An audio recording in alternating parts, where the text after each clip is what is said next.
itself is a huge area of research, and I think a lot of money is going to be made in that area. How that will pan out, I don't know. But we are not interested. We can move up to that. So, Yeah. there are, I mean, on a smaller scale, there are two companies in Sweden who are doing some very interesting research on the gut bacteria, and they have brought out a few, not medicinal products exactly, they are like nutritional adjuvants. I was in talks with one of their marketing persons, and their whole concept is built on one particular bacteria in the gut, which they are ensuring in their nutritional supplements that once we have a regular portion of that, it will ensure a proper balance, which is the key in case of the flora. That again is it's an infinite sort of window opening up. That's one thing what I understood. Other than that, sir, what I've seen is that a lot of people are doing right now is they are trying to converge pharmacognosy in terms of all the leaf extracts and how they, because in the old Ayurveda, like when we talk about allopathy in pharmacy, we are talking about trying to match it to our body types. But Ayurveda intrinsically was matched to our body types. So that and biotechnology is converging somewhere. Very diverse kind of a field, but and it's like a bottomless ocean kind of. And there are some institutes even in India who are doing some premature research, especially there is a university in Calcutta. They are doing research on the active alkaloids from medicinal plants in the Himalayan region. And they are trying to match it to something like, today we are using phenolphthalein for thinning the blood. But they are trying to see whether blood thinning can be done through other markers in the blood system. I mean molecules which we haven't targeted, and trying to find out how the alkaloids sort of join onto them and all that. So it's a very diverse area. Commercialization point, I am not very well informed, but I feel maybe if we share this between ourselves, we can come up with something more. Share with you.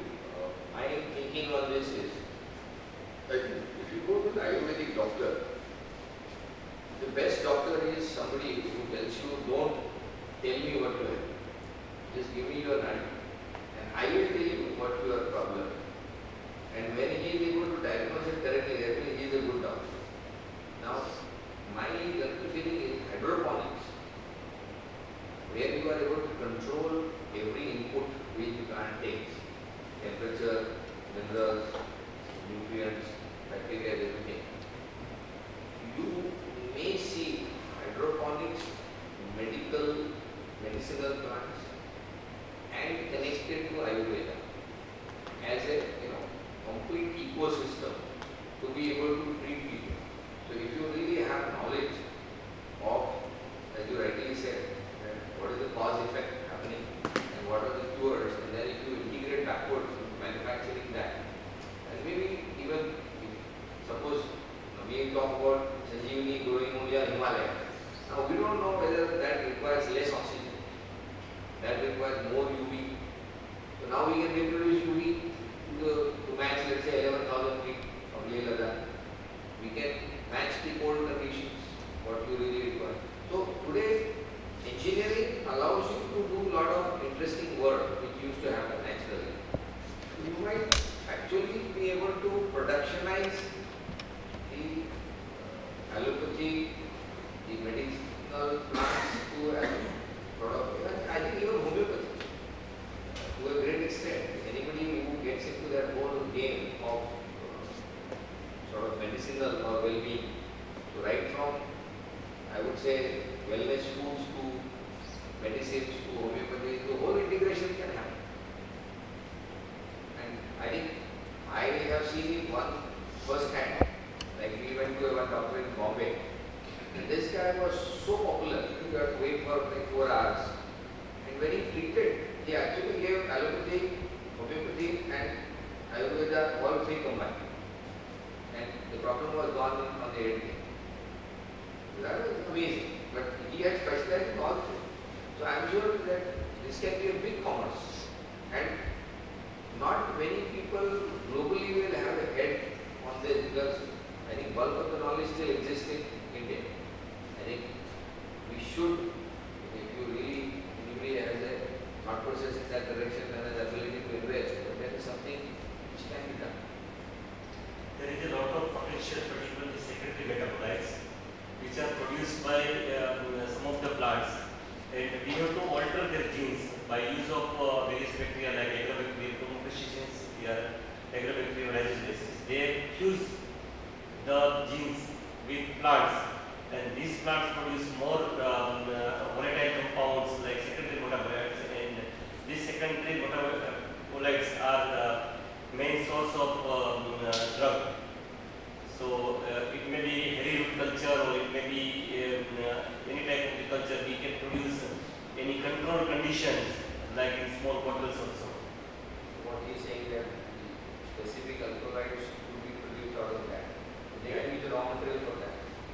I think one can actually, why I am saying hydroponics, you can actually look at gold being fed to the plant. Gold का mushroom बनता है ना, but if it comes to the plant, it might have been very interesting to experiment with nano silver, nano gold, you know, all kinds of things are now possible. So once you really start putting your head into all this, then everything is possible. Okay. Anything more on biology, or otherwise we can move to the next? Not on biology, but hydroponics has also now evolved into aeroponics, which is essentially the same amount, the same nutrients and the same essential growth process, but it's not based in water. It is mystified, and the absorption by the roots has they've shown a much higher increase in absorption. And they're saying that it's not just a yield amount that has gone up, it's also the nutritional volume. For example, if you look at how much iron there is in, say, a kilo of spinach, through this aeroponic system now they're seeing almost a 30% increase in the nutritional value. And that's nutrition is definitely the way to go forward. I think there's a big money which will get attached to that. How concentrated, how good quality you make. Like I was reading a presentation even on breeding, how lasers can grade fruits. It can measure your Brix value, it can measure the firmness, it can actually segregate. So it would not be difficult that you will have a branded segregating companies which will be able to do that. There is a huge amount of technological innovations which can come through the integration, like what you said, intersection. So let's get into the sensors, sensor technology, robotics. What are the views? I think that's the most, that should be your favorite topic. Then we can wrap it up after that. Anybody on sensors?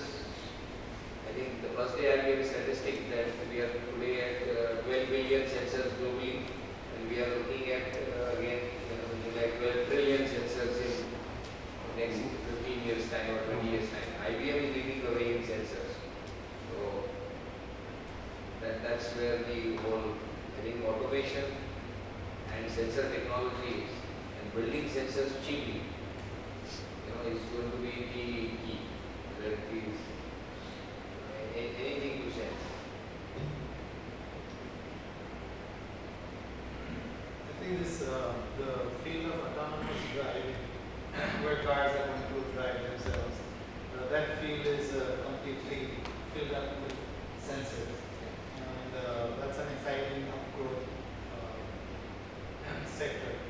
And there's going to be a lot of repair work or replacement work. I guess cars don't get repaired anymore. All the parts get replaced by the auto dealer. So that's a field which is growing by leaps and bounds. And like Dr. mentioned, many things in there. Apple computer is very deeply into it. And Google, in fact, all these tech companies, they all want to go deeply into the sensor business, because the business is going to grow so big. In terms of commerce, is learning and ability to sense a person's mood is facial expression, the energy which he radiates through his eyes, maybe his BP, what is his pulse rate, maybe how focused he is, assessing his concentration. All these kinds of sensor technologies, if somebody really gets into that, ability of that computer or that this thing to really, I can imagine that in a classroom you can actually have for the speaker to have sensors on everybody. So he knows exactly what is happening. Who is actually the recipient of the knowledge. That will be impossible. Or you can sit in front of a computer, the computer knows exactly what to talk to you to make you learn. These are all now things which people will build and that people will pay for. Because if you want your child to do well, if you want the child to learn, you will buy the most expensive gadget around what that gadget can do. So I think a lot of these kinds of sensors can lead to biomedical application, or from there you can start looking at it. People are looking at all these things, they are already starting to, the facial recognition is becoming a very, very important aspect, just like voice recognition has become already an important part of the communication with the computer. So the computer can actually be able to assess your moods. You are in a power mood today, or you are in a bad mood, or you are in a good mood. It will tell you. If you are in a bad mood, it might tell you a joke. This is all I'm trying to say is that there is a space from a sensor perspective that can emerge. The humans will need that. You need a friend to talk to, and you will need a friend who can reciprocate in what situation you are. Does that make sense? But education is something which I feel teaching children is going to be a big business. If you really look at it, private schools are making so much money. I mean, when we used to grow up, I used to pay like 18 rupees a year fees. And I think now every child who goes like pays maybe 1 lakh rupees or 1.5 or 2 lakhs or 3 lakhs per year. So there is a sort of a disconnect in terms of the ability of the society to pay now. And I think it will increase further. So, again, I would like to refer to the natural world in terms of the sensory perceptive capability of, say, a bat or such animals. If those things can be replicated in terms of technology, which I'm sure universities are already doing, as you rightly said, other than language or our way of communicating between humans, there was a very interesting study done by a team from NatGeo on elephants. And because elephants are very, say, they maintain a family kind of a culture, the way the elephants communicate between themselves, when one elephant was lost, we were watching a very interesting program, the baby was lost, and the mother was hitting the ground so that the sound waves travel to the baby and it can come back. Or, for example, how the blue whale communicates. So these sensory technologies, I mean, if it can be replicated in terms of technology, even a very small part of it can go a large way into applications in terms of how the children perceive or communicate, because a lot of the times they are unable to express what they are saying. So it's just a thought. I mean, I think. My general feeling is, I think AI, sensors and computing capacity, if you really want to build businesses and the speed of communication between the sensor and the chip and its ability to reprocess and again give back the signal and then do a particular action. I would not be surprised because I am driving a car, there is a big rock, my car is already sensed that.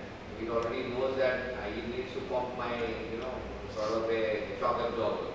So it will already given the signal, so my hydraulics will work accordingly. So those kinds of things might start integrating. Now, this is just a simple example, but I think AI, the sensor technology and the computing, I think this is the triangle which I feel can be big. Like today we are talking about a radar equipment on an autonomous car, and we talk about its 600 GB data getting transmitted every second to the core of the computer, and they need 8 teraflop capacity to run an autonomous car as the maximum capacity to today for a 600 GB data to analyze it, throw it back, make a decision.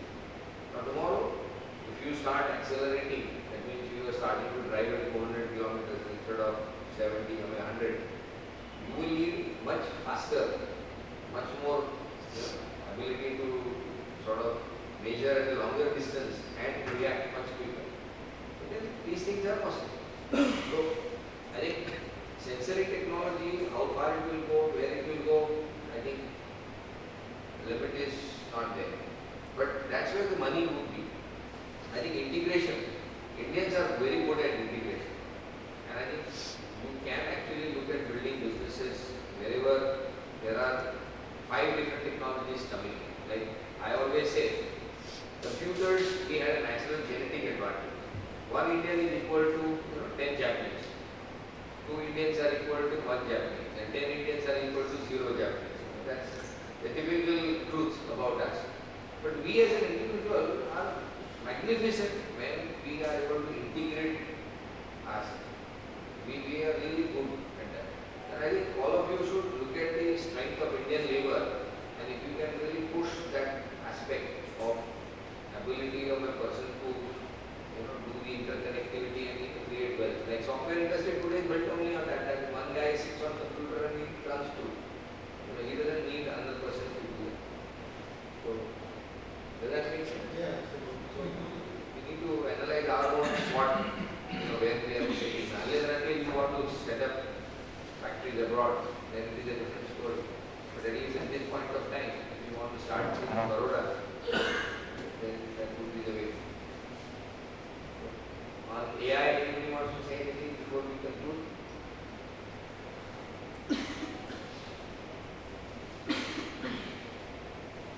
AI is coming. I think what's the World Economic Forum, Davos 2017, there are a lot of interviews on YouTube. You type in that and you will see IBM CEO, you will see Satya Nadella, you will see a lot of MIT Media Lab directors and all these guys were there, and they talked about how it is evolving, what are the social issues they are facing, where the technology is moving, where are the applications moving, what they are pursuing, how they are pursuing it on a global scale. It's an interesting platform. And I would urge everybody that see that whole Davos, we are not able to go and attend that, but the best of the best minds are coming there. There are panel discussions which happen.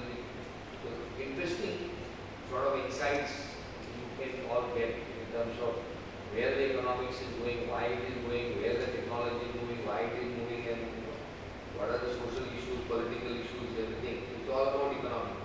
I think that's one event you should track. Maybe you can get to go there. It will be wonderful, but I think seeing it on YouTube will be as good. So highly recommend it.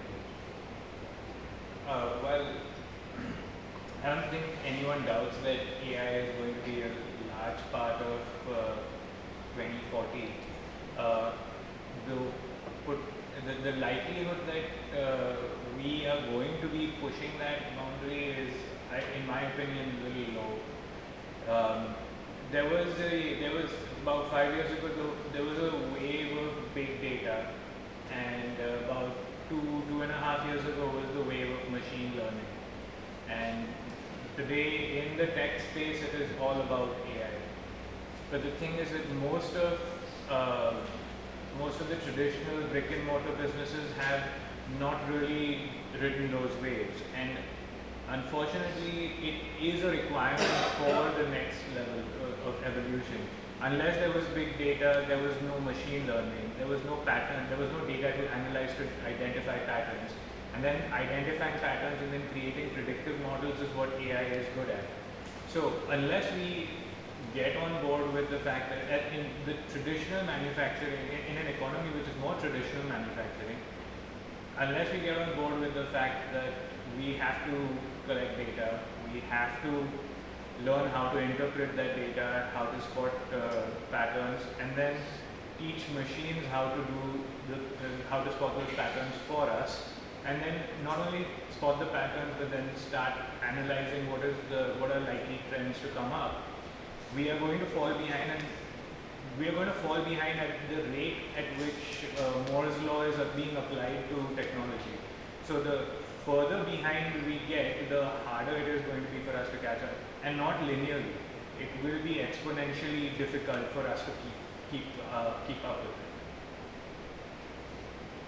What is your solution? How do we cope up with that?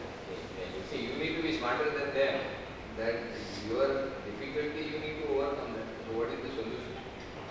I don't have a solution, but I know that we have to start with accepting the fact that we are not good at this, and or accepting, coming to terms with the fact that yes, we are kind of late to this game, and there needs to be a